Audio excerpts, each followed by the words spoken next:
After an illustrious career in golf, Eastlake's most famous member, Bobby Jones, retired from the game in 1930 at the grand old age of 28. But by 1948, he was wheelchair-bound due to a degenerative spinal cord disease. Decades later, a foundation bearing his name was established to raise awareness for related disorders. And through an adaptive golf program, his legacy lives on to give golfers of all abilities the chance to play the game he loved. Golf teaches me patience. It teaches me to forgive myself. It teaches me so many things about life.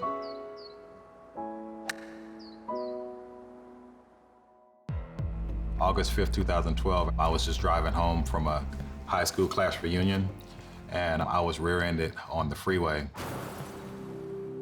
The only thing I can remember is the sting of impact from my head hitting the steering wheel, and then my truck flipped 7 times, which it broke my back and paralyzed me from the chest down. Went through 144 days of rehab, just trying to learn how to get back to a new normal. It was a fight. I had to make a decision every morning whether I was going to get out of bed.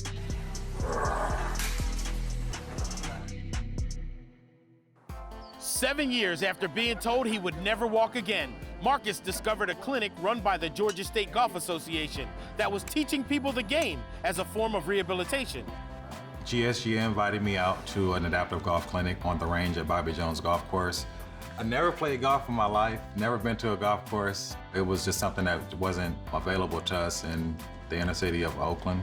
That day was life-changing for me. Seeing people that look like me, amputees, I see people, stroke survivors, we have blind golfers. Just one of those events where it breathed life into me. It was a very, very welcoming atmosphere that allowed me to give it a shot. It's just something that I get up and do every single morning at 7:38. You can find me on the range, getting warmed up to go out and play and lead the pack. Man, that was a fun hole for Bird. And my guys, they're always out here watching. Love it here, man. After being introduced to adaptive golf, Marcus found a new calling and began to dedicate his life to growing the game for adaptive golfers. He became an instructor for the Georgia State Golf Association at Bobby Jones, where he would become a mentor to others facing similar challenges. How you doing, Mac? Good. Good ball, man. That's a good ball you hit. Whenever I see someone who probably wouldn't have had the same opportunity like I did, and I can be a catalyst to be able to help introduce them to the sport, that definitely, brings me joy. That's the one. In 2018, Mac Yost suffered a stroke as a result of a rare brain disease that impacted his ability to move and speak. Through a partnership with Mac's Rehab Hospital and the GSGA, Mac was introduced to their adaptive golf clinic, where he formed a special bond with Coach Marcus. Mac had a very unique stroke.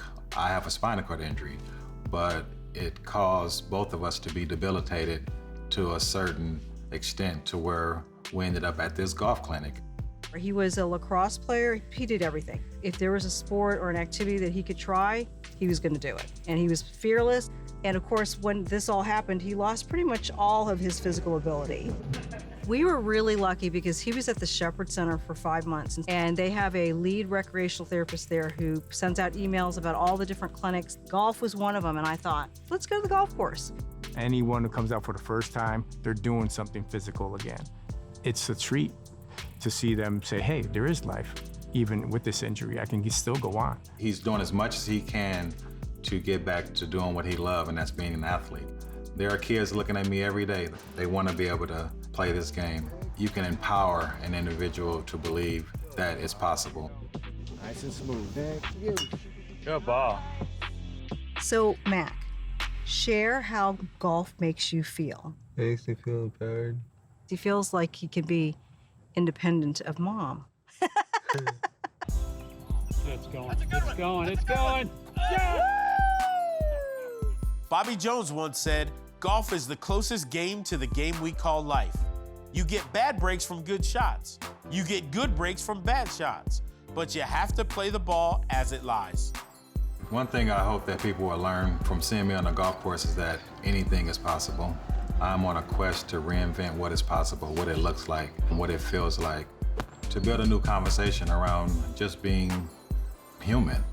So some people ask me, like, what is my handicap? That's like their number one question. It's a golf question. I just tell them I don't have one. You know, they don't get it at first, but then they chuckle afterwards. And I say, it's okay, you can laugh about it. My mantra is to live your day overcoming. When I see people living their day overcoming whatever challenges that they have in front of them, I believe that that's living.